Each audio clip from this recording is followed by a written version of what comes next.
আমি আমার শৈশবে আমার মায়ের সে কান্না এখনো মনে হয় আমার কানে ভাসে। যখন মাদ্রাসায় যেতাম মা কাঁদতে থাকতেন, যখন বাসায় আসতাম, বাড়িতে আসতাম, নামাজের বিছানা মা কাঁদতে থাকতেন। আমার বাবার বহু কান্না এখনো কানে ভাসে। তাহাজ্জুদের সময় নিজে হয়তো ঘুমিয়েছিলাম, বাবার কান্নার আওয়াজে ঘুম ভেঙেছে, নাম ধরে ধরে দোয়া করতেন। তো সন্তানদের জন্য বাবা মার দোয়া অনেক গুরুত্বপূর্ণ। মনে রাখবেন, সন্তান যদি অমানুষ হয় তার ডিসক্রেডিট আপনার, সন্তান যদি মানুষ হয় তার ক্রেডিটও আপনার। আমাদের সবচাইতে দামি সম্পদ, সবচাইতে দামি অ্যাসেট হলো আমাদের সন্তানগণ। আমরা যে সমস্ত সম্পত্তি গড়ে তুলি, জমি জমা, টাকা পয়সা, সেগুলো সব আমাদের এই সম্পদের জন্য, অর্থাৎ সন্তানদের জন্যই আমরা করি। অতএব তারাই হলো আমাদের সবচাইতে মূল্যবান সম্পদ। এই সন্তানদেরকে আপনি যদি হাফেজে কোরআন, আলেমে দ্বীন, আল্লাহ ভীরু, মুত্তাকি, পরহেজগার এবং ভালো মানুষ হিসেবে গড়ে তুলতে চান, তাহলে কয়েকটি বিষয় আপনাকে লক্ষ্য রাখতে হবে। নাম্বার 1, আপনার সন্তানকে ভালো মানুষ হিসেবে গড়ে তুলবার টার্গেট করতে হবে। সে স্কুলে পড়ুক কিংবা মাদ্রাসায় পড়ুক, আপনার টার্গেট হতে হবে, লক্ষ্য হতে হবে যে আমার সন্তানকে আমি মানুষের মতো মানুষ হিসেবে গড়ে তুলব। সে সৎ মানুষ হবে, আর কিছু হোক বা না হোক। সে ডাক্তার ইঞ্জিনিয়ার হতে পারুক বা না পারুক, সে বিসিএস ক্যাডার হতে পারুক বা না পারুক, সে সেনাবাহিনীতে ভালো কোনো অফিসার র্যাঙ্কের চান্স পাক বা না পাক, সে ভালো পরিচিত পপুলার কোনো আলেম বা তুখুল কোনো হাফেজ হতে পারুক বা না পারুক, সে যেন ভালো মানুষ হয়, সে যেন মুত্তাকি হয়, সে যেন পরহেজগার হয়। আমি আমার সন্তানদেরকে সবসময় বলি, তোমাদের পরীক্ষার ফলাফল ভালো হোক সেটা আমি চাই, কিন্তু এর চেয়ে অনেক বেশি চাই তোমার নামাজটা দেখে যেন আমার নয়ন জুড়ায়, তোমার আচরণটা দেখে যেন আমার দিলটা প্রশান্ত হয়। এইটুকু যদি তুমি আমাকে দিতে পারো, তোমার ফলাফল যদি খারাপও হয়, আমার কোনো টেনশন নেই, কোনো দুঃখ নেই, তার জন্য আমার কোনো আফসোস নাই, তোমাকে আমি কিচ্ছু বলবো না। বেশিরভাগ বাবা মা তারা চান তাদের সন্তান যেন দুধে ভাতে থাকুক। এটা কোথায় আসে না, আমার সন্তান যেন থাকে দুধে ভাতে। আপনার সন্তান দুধে ভাতে থাকুক, ভালো উপার্জন করুক, তার ভালো কেরিয়ার করুক, এটা আপনি চান, এটা চাওয়াটা দোষের না। কিন্তু এর চাইতে বড় চাওয়া উচিত আমার সন্তানটা যেন সৎ হয়, ভালো মানুষ হয়। কয়জন বাবা, কয়জন অভিভাবক আপনি এই সমাজে দেখাতে পারবেন যেই অভিভাবক তার সন্তানকে বলে, বাবা তুমি অনেক বড় শিক্ষিত হতে পারো আর না পারো, তুমি সৎ মানুষ হবে। বরং উল্টা আমাদের সমাজে দেখি, সন্তানের জন্মের তারিখটা বেশিরভাগ বাবা মা ভুল লেখেন, ইচ্ছাকৃত ভুল না, মিথ্যা লেখেন। কেন? যাতে বেশি দিন চাকরগিরি করতে পারে, বেশি দিন সরকারি বা বিভিন্ন প্রতিষ্ঠানে চাকরগিরি যেন করতে পারে, সেই সুযোগ পাইয়ে দেওয়ার জন্য জীবনের শুরুতে একটা মিথ্যা গেঁথে দেয়। অনেক বাবা মা আছেন যারা বিভিন্ন স্কুলে তাদের সন্তানরা যে পড়াশোনা করে তাদের জন্য নকল কিনে এনে সন্তানদেরকে সার্ভ করে দেন, সাপ্লাই করে দেন। এরকম বাবা মা আছে না? নাই এই সমাজে আছে না, শুধু ভরে আছে। অর্থাৎ বাবা মার হাবভাব দ্বারা তারা বোঝাতে চান যে দেখো, আমি নিজে তো টাকার মেশিন, সারাদিন পয়সা ছাড়া আর কিছু চিনি না, অতএব আমার ঘরে জন্ম হয়েছে তোমাকেও টাকার মেশিন হতে হবে বাবা। দিন শেষে বাপ সন্তান সবাই মিলে আমরা টাকার মেশিন হয়ে যাব। দুনিয়া মানি ছাড়ার কিছু বুঝি না।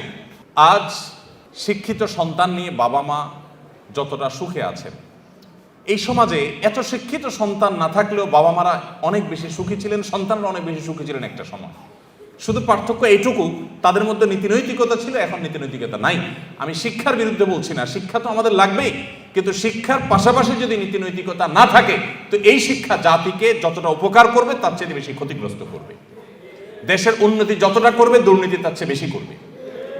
অতএব একজন আদর্শ অভিভাবক হিসাবে আপনার সন্তানকে যদি আপনি মানুষের মতো মানুষ হিসেবে গড়ে তুলতে চান, আপনার টার্গেট হতে হবে আমার সন্তান দুধে ভাতে থাকুক আর না থাকুক, আমার সন্তান থাকবে সত্যের সাথে, আমার সন্তান থাকবে ন্যায়ের সাথে, আমার সন্তান থাকবে নিষ্ঠার সাথে। আপনার সন্তানকে বলতে হবে, বাবা আশপাশে মানুষের গাড়ি বাড়ি, তাদের সম্পদ, এগুলোর চমক তোমাকে যেন বিভ্রান্ত না করে। তোমার বাবা হিসাবে আমি অসৎ উপার্জন করি নাই, তুমি অসৎ উপার্জন করবে না। এদেশে কিছু আদর্শবান মানুষের বড় বেশি প্রয়োজন। বড় দুর্ভিক্ষ চলছে, প্রতিটা টেবিলে, প্রতিটা অফিসে, প্রতিটা প্রতিষ্ঠানে দুর্নীতিবাজদের এমন মহড়া, এমন মহোৎসব আজ সর্বদা চতুর্দিকে এমনভাবে প্রতিষ্ঠিত হয়েছে যে গোটা জাতি, তৃষ্ণার্ত মরুভূমি যেরকম পানির জন্য হাহাকার করে, কিছু সৎ নাগরিকের জন্য গোটা জাতি আজ হাহাকার করছে। আর সেই হাহাকারের সে অভাব নিরূপণ করবার জন্য কিছু ওলামা একরাম নির্লস চেষ্টা চালিয়ে যাচ্ছে। আপনার সন্তানকে ছোটবেলা থেকে শিখাবেন, বাবা আশেপাশে মানুষের অবৈধ উপার্জনের যে চাকচিক্য, এটা দেখে তুমি বিভ্রান্ত হবে না। মনে রাখবে, এই মানুষগুলোর অনেক সম্পদ আছে, পয়সা কড়ি আছে, কিন্তু সে নিজেকে জানে সে একজন আস্ত চোর, সে একজন আস্ত ডাকাত, সে একজন আস্ত দুর্নীতিবাজ, সে একজন আস্ত অসৎ মানুষ, সে একজন খারাপ মানুষ। এই অপরাধ বোধের অদৃশ্য দাহন তাকে জ্বালাতে থাকে। অতএব তুমি তার সেটা দেখবে না, তুমি সততার সাথে চলবে। তোমার ভেতর থেকে একটা আওয়াজ তোমার কাছে আসবে যে আলহামদুলিল্লাহ, আমি কোনো অসৎ উপায়ে উপার্জন করি নাই। অতএব আমাদের সন্তানদেরকে মানুষের মতো মানুষ হিসেবে গড়ে তোলবার জন্য প্রথম লক্ষ্য হবে যে তারা ভালো মানুষ হোক।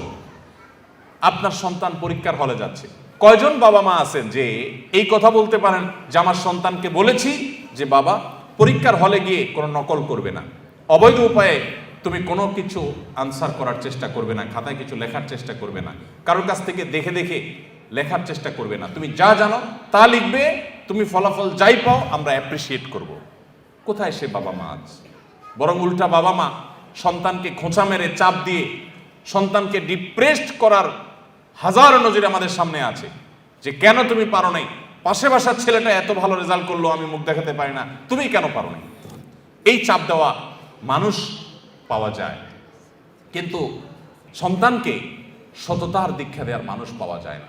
সময়ত উপস্থিতি, আমি আবারও বলছি, আমি আমার সন্তানদেরকে সবসময় বলি আপনাদের সঙ্গে শেয়ার করা, যাতে করে আপনাদের কারোর উপকার যেন হয়। আমি সবসময় তাদেরকে বলি, দেখো পরীক্ষা ভালো ফলাফল করতে পারো কি না পারো, তুমি ভালো মানুষ হওয়ার চেষ্টা করো, তোমার অ্যাটিটিউড থেকে আমি সেটা দেখবো, তাতেই আমি হ্যাপি। আলহামদুলিল্লাহ, আল্লাহ তাআলা আমাদের সন্তানদেরকে ভালো মানুষ হিসেবে গড়ে তোলবার জন্য আমাদেরকে যোগ্য অভিভাবক হওয়ার তৌফিক দান করুন। তাহলে প্রথম কাজ হলো টার্গেট ঠিক করতে হবে যে আমার সন্তানকে আমি ভালো মানুষ, নেক, মুত্তাকি, পরেজগার বানাবো। এরপরে অন্য কিছু হবে বা না হবে সেটা পরের বিষয়। আমার প্রাথমিক টার্গেট থাকবে সে একজন পরোপকারী মানুষ হবে, সে একজন সমাজমুখী মানুষ হবে, সে একজন কল্যাণকামী মানুষ হবে, সে সমাজের সবার কাজ করবে, যেখানেই যাবে সে মানুষের উপকার করবে, কোনোদিন ক্ষতি করবে না, এই মানুষ হবে। এবার সে ডাক্তার হোক, সে ইঞ্জিনিয়ার হোক, সে বিসিএস ক্যাডার হোক, সে অন্য কিছু হোক, সে মাদ্রাসা পড়ুয়া হোক, এমনকি সে যদি গতানুগতিক শিক্ষা শিক্ষিত নাও হয়, তারপরে অন্তত এই জাতির কোনো ক্ষতিকর কোনো কিছু তার দ্বারা হবে না ইনশাআল্লাহ তাআলা। নাম্বার 2, অভিভাবক হিসাবে আমাদের চোখের পানিটা অনেক বেশি গুরুত্বপূর্ণ। চোখের পানি মা বাবার সন্তানদের জন্য অনেক গুরুত্বপূর্ণ। কিছু মানুষের দোয়া আল্লাহ তাআলা ফিরিয়ে দেন না, এর ভিতরে মা বাবার দোয়া অনেক গুরুত্বপূর্ণ। আমি আমার শৈশবে আমার মায়ের সে কান্না এখনো মনে হয় আমার কানে ভাসে। যখন মাদ্রাসায় যেতাম তো মা কাঁদতে থাকতেন, যখন বাসায় আসতাম, বাড়িতে আসতাম, নামাজের বিছানা মা কাঁদতে থাকতেন। আমার বাবার বহু কান্না আমার এখনো কানে ভাসে।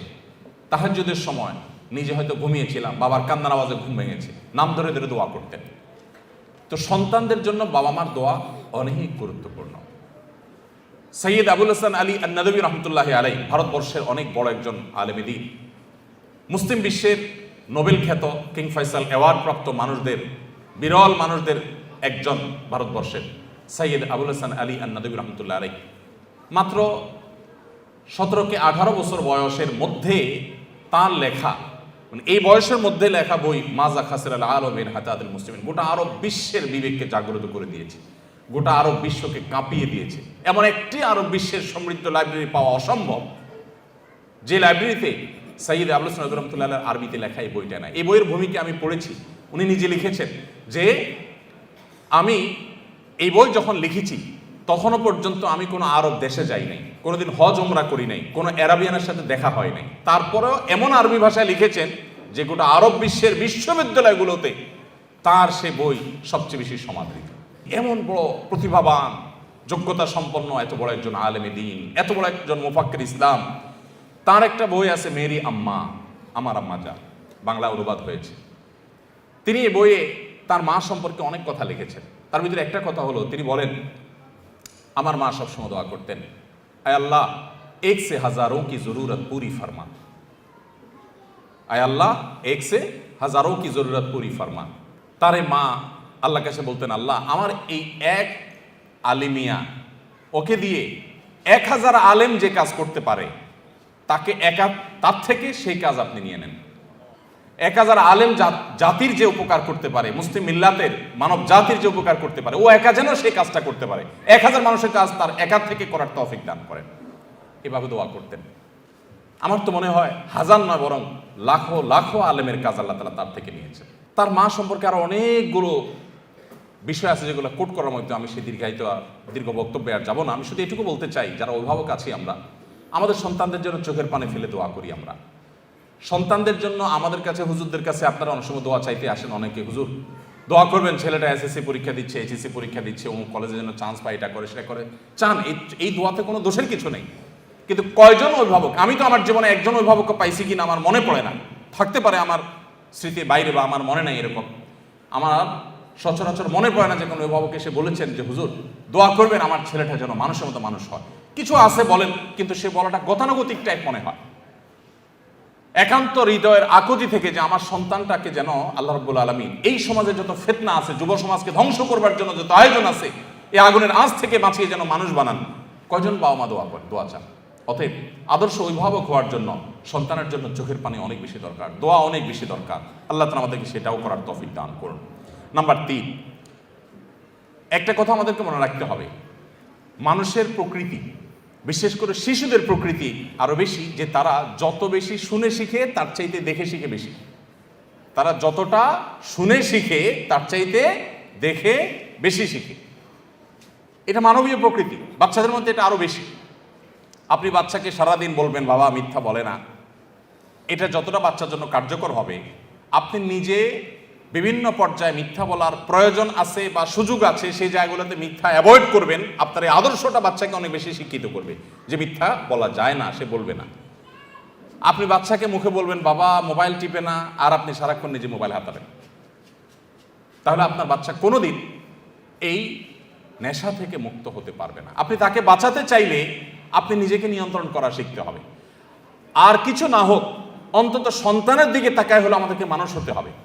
আপনি আপনার বাবার জুতা যদি সোজা করতে শিখেন, প্রতিদিন বের হওয়ার সময় আপনার বাবার জুতাটা সোজা করেন, মায়ের জুতাটা সোজা করেন, পরিষ্কার করে রেখে দেন, আপনার সন্তান আপনার জুতার উপরে পাড়া দিতে তার বিবেকে বাঁধবে। আর সারাদিন বলবেন বাবা মার সেবা করতে হয়, বই পড়াবেন, এগুলোতে সন্তান ততটা শিখবে না যতটা আপনার কাছ থেকে শিখবে। এই জন্য আপনি নিজের গরজে ভালো মানুষ হন বা না হন, অন্তত সন্তানের দিকে তাকে ভালো মানুষ হন। স্বামী স্ত্রী দুজন ঝগড়া করবেন, গালিগালাজ করবেন, হাতাহাতি করবেন সন্তানের সামনে, আর সন্তানকে বলবেন দেখো মিলেমিশে চলতে হয়, ভদ্র হয়ে চলতে হয়। সন্তান বলবে যে এগুলো বোধহয় কথার কথা, এগুলো আসলে আমলে নিতে হয় না, কারণ বাবা মা নিজেই তো আমল করেন না। আপনি মোবাইল টিপবেন আর ওই বলবেন এই পড়ালেখা করো, বই নাও, বই নিয়ে বসো, আর নিজে মোবাইল টিপতেছেন। তখন বাচ্চা মনে করবে কি জানেন? বাচ্চা মনে করবে যে আরে বাপ মা যেগুলো বলতেছে এগুলো বলতেছে মোবাইল নামক এই নিয়ামত থেকে আমাকে বঞ্চিত রাখবার জন্য। তা না হলে উনি টিপছেন কেন? এর মধ্যে এত সুখ যে উনি এটা থেকে এক মুহূর্ত থাকতে পারছেন না। নিশ্চয়ের ভিতরে রাজ্যের সকল সুখ এই মোবাইলের মধ্যেই আছে। বাচ্চা সেটার জন্য ঝাঁপায় পড়বে। এই জন্য মুখে কথা কম বলে বরং নিজেরা মোবাইলগুলোকে নিয়ন্ত্রণ করেন। অপ্রয়োজনে সারাক্ষণ রুগীর মতো এটা টিপি না করে লিমিটেড সময় কাজ করে বাচ্চাদেরকে সময় দেন। আল্লাহ আমাদেরকে তৌফিক দান করুন। তাহলে সন্তানের সামনে মডেল হয়ে যেতে হবে, ভালো মানুষের মডেল হয়ে যেতে হবে। আপনি যেটা চান সন্তান হোক সেটা আপনি নিজে করে সন্তানকে দেখাবেন। আপনার তাহাজ্জুদের কান্নায় আপনার সন্তানের যদি ঘুম ভাঙে, এই সন্তানকে ফজরের জন্য ডাকা লাগবে না ইনশাআল্লাহ। কিন্তু আপনি নিজে যদি কোনো রকম ডুমায় ফজর নামাজ পড়েন, এরপরে বাচ্চাকে ডাক করেন, খুব বেশি কাজে আসবে না। চতুর্থত যে পয়েন্টটি আমি বলতে চাই তা হলো সন্তানদেরকে সময় দিন। আমাদের এখন ব্যাপারটা হয়ে গেছে পরীক্ষার চিন্তা যে ছাত্রের আর পড়ালেখা করার সুযোগ হয় না সেই ছাত্রের মতো। এটা কথা আছে না যে পরীক্ষার টেনশনে কি পড়ালেখার সুযোগ হয় না। আমাদের এখন সন্তানদের উন্নত উজ্জ্বল ভবিষ্যতের জন্য মা মায়ের কাজ নিয়ে, বাপ বাপের কাজ নিয়ে এত ব্যস্ত যে সন্তানকে সময় দেওয়ার সুযোগ নেই। যে সন্তানের জন্য আপনি এত কিছু উপার্জন করবেন সেই সন্তানকেই আপনি সময় দিচ্ছেন না, তাহলে আপনার চেয়ে বোকার কে হতে পারে? সন্তানদের সময় দিন। আমি নিজে আলহামদুলিল্লাহ অনেক দিন থেকে একটা প্র্যাকটিস শুরু করছি, আপনাদের সাথেও শেয়ার করি, কেউ আমল করতে পারেন। সেটা হলো যে অফিস টাইমের পর আর মোবাইলে আমি কোনো আপনার অ্যাক্টিভ থাকি না। বেশিরভাগ সময় হয় এরোপ্লেন মোড করে ফেলি, আর নাহলে বন্ধ করে ফেলি, আর নাহলে সাইলেন্ট করে ওটাকে গাড়িতে রেখে, অফিসে রেখে, ডেস্কে রেখে তারপর বাসায়। এবং পুরো সময়টা বাসা যতক্ষণ থাকা হবে ততক্ষণ ফ্যামিলিকে সময় দেওয়া হবে। এটাতে কিছু ক্ষতি হবে, প্রতিষ্ঠানের ক্ষতি হবে, অফিসের ক্ষতি হবে, হোক, তার চাইতে লাভ অনেক বেশি হবে। যারা বিভিন্ন প্রতিষ্ঠান পরিচালনা করেন, অনেক কাজ কাম আছে, প্রয়োজন একটা বাটন ফোন নিয়ে নেন যে এইটা থেকে এতটা পর্যন্ত বাটন ফোনে আছে, আমার ফোনটা অমুকের কাছে থাকবে, ইমার্জেন্সি কিছু হলে আমাকে জানাবা, আদারওয়াইজ আমি নাই, বাচ্চাদেরকে সময় দিব। বেশিরভাগ বাপ দেখবেন বাসায় ঢুকতে ঢুকতে মোবাইলে কথা বলতে, হ্যাঁ ভাই ঠিক আছে অমুক জায়গায় এতটা মাল পাঠায় দেন, এসব বলতে বলতে ঢুকে। কে দরজা খুলছে সেটাও বাপে দেখে না, আবার বাইরে হয়ে যাচ্ছে সকালে, তখন আবার মোবাইলে হ্যাঁ আসতেছি এই যে নামতেছি সিঁড়িতে, বলতে বলতে বাইর হয়। তো আপনি সারাক্ষণ আবার বাসায় যতক্ষণ আছে ততক্ষণ মোবাইল নিয়ে ব্যস্ত আছে, মাও ব্যস্ত, বাবাও ব্যস্ত। বাচ্চাদের যে কি অসহায়ত্ব এই সময়টাতে, আমি তো মনে করি এই সময়ে প্রোডাক্টিভিটির জন্য মোবাইল নিয়ন্ত্রণ করা ছাড়া কোনো দিন সম্ভব না আজকের বাস্তবতায়। আলহামদুলিল্লাহ আমরা এটা শুরু করে দিয়েছি এবং এর সুফলটা আমরা পাচ্ছি আল্লাহর রহমতে। আমি অনুরোধ করব আপনারাও সেই সময়টা দিবেন। শুধুমাত্র সময় দেয়া বলতে বাচ্চাদের সাথে গল্প করানো, সব দিক থেকে আপনি তাদের খেলার সাথী হবেন। আপনার বাচ্চা কার সাথে খেলতে গিয়ে নষ্ট হবে, আপনি সেটা কেন হতে দিবেন? আমি আমার বেশ কিছুদিন থেকে প্র্যাকটিসটা করি, তবে গত প্রায় মাসখানেক যাবৎ হবে বা তার সাথে কম বেশি হবে, এই সময় ধরে আমি আমার বাচ্চাদের সাথে নিয়মিত খেলাধুলা করার চেষ্টা করি। যদি আমি বাড়িতে থাকি তো খেলা মিস নাই বাচ্চাদের সাথে, প্রতিদিন 1 ঘন্টা মিনিমাম বাচ্চাদের সাথে গেলি প্রতিদিন। অন্য যত ব্যস্ততা থাকুক, সব ব্যস্ততার সাথে বড় ব্যস্ততা আমার সবচেয়ে বড় সম্পদ আমার বাচ্চারা। অতএব তাদের সাথে আমি খেলার সাথী হব। কোন বাচ্চার সাথে খেলতে গিয়ে সে নষ্ট হবে না হবে আমি সময় দেবো তাদেরকে, এবং তাদের গল্পগুলো আপনি শুনবেন, আপনি নিজে তাদেরকে গল্প বলবেন, তাদের পড়ালেখার সাথী হয়ে যাবেন, মেশার চেষ্টা। বেশিরভাগ বাবা মা সন্তানকে সময় দিতে চান না, টিচারের কাছে দিয়ে রাখেন, আপনার কাজের বুয়ার কাছে দিয়ে রাখেন, অমুকের কাছে দিয়ে রাখেন, তমুকের। মায়েরা তো আজকাল বাচ্চাদেরকে ভালো করে নাস্তাও দিতে রাজি না। আমরা যারা মাদ্রাসা চালাই আমরা জানি, টিফিন দিয়ে দিবেন কি অল টাইমের একটা প্যাকেট ধরাই দিবেন, রেডিমেড কিছু ধরাই দিবেন। আপনার বাচ্চাকে আপনি রেডিমেড এগুলো দিয়ে দিচ্ছেন, আপনি বুড়ো হন এই বাচ্চা আপনাকে বৃদ্ধাশ্রমে পাঠাবে, এরকম অল টাইম ধরাই দিবে। বাচ্চাকে হেলদি কিছু একটু রেডি করে দেন, ভালো কিছু একটু নিজে রান্না করে দেন। মায়েরা আজকাল অলস, ওই রেডিমেড কিছু দিয়া যেতে পারলে বাঁচে। বাপেরাও অলস, বাচ্চাকে সময় দিতে রাজি না। সার পড়াক, আপনি নিজে আপনার বাচ্চাকে কদিন পড়ান। এই জন্য বাচ্চাদেরকে সময় দিবেন। সময় না দিলে বাচ্চারা কখনো মানুষ হওয়া এটা সম্ভব না। যত বাচ্চা মানুষ হয়েছে দেখবেন বাবা মা অনেক বেশি তাদেরকে সময় দিয়েছে। 5 নম্বর যে পয়েন্ট আমি বলতে চাই তা হলো হালাল উপার্জন আপনার বাচ্চাকে সৎ মানুষ হতে সাহায্য করবে। আপনি হারাম উপার্জন করবেন, 2 নম্বর কামাই করবেন আর আশা করবেন যে আল্লাহ বেলগাছে তুমি তাল দিয়ে দাও মালিক, মাবুদ। মালিক শুনবেন না, মালিক আপনার বেলগাছে তাল দিবেন না। আপনি তাল গাছে তাল আশা করতে পারেন। চুরিদারির টাকা, 2 নম্বরের টাকা, ঘুষের টাকা, দুর্নীতির টাকা দিয়া সন্তানরে মানুষ করবেন, বড় করবেন, এরপরে যে হুজুর কাছে দিয়ে হুজুর এরে বড় আলেম, বড় হাফিজ, বুজুর্গ আল্লাহ বানায় দেন, সম্ভব না। এই জন্য হারাম উপার্জনের কুপ্রভাব সন্তানের উপর অনেক বেশি পড়ে। এই জন্য সন্তানকে মানুষের গড়ে তোলার জন্য হালাল খাবার খাওয়ান। মায়েরা আজকাল ছোট পোলাপানের পিছনে খাবার নিয়ে যে পরিমাণ দৌড়ায়, যে পরিমাণ পাগল পড়া থাকে, যেখানেই যাবেন মাদের দেখবেন একটাই পেরেশানি, সেটা হলো যে বাটি নিয়ে চামচ নিয়ে বাচ্চার পিছনে পিছনে গুড় গুড় করে। কেন? বাচ্চা খায় না। বাচ্চাকে খাওয়ানোর জন্য যত চেষ্টা আপনি করেন, হারাম খানা যেন না খায়, হালালটা যেন খায়, সেই চেষ্টা যদি তার সিকিভাগও করতেন, এক একটা আল্লাহর ওলি এমনি হয়ে যেত। তো এই জন্য আমার সন্তানের পেটে কোনো হারাম যেন না ঢুকে, সেই চেষ্টা আমাদেরকে করতে হবে। 6 নম্বর যে পয়েন্টের কথা বলতে চাই তা হলো তাদেরকে ভালো পরিবেশ দিতে হবে। বেশিরভাগ সন্তান নষ্ট হয় পরিবেশের কারণে।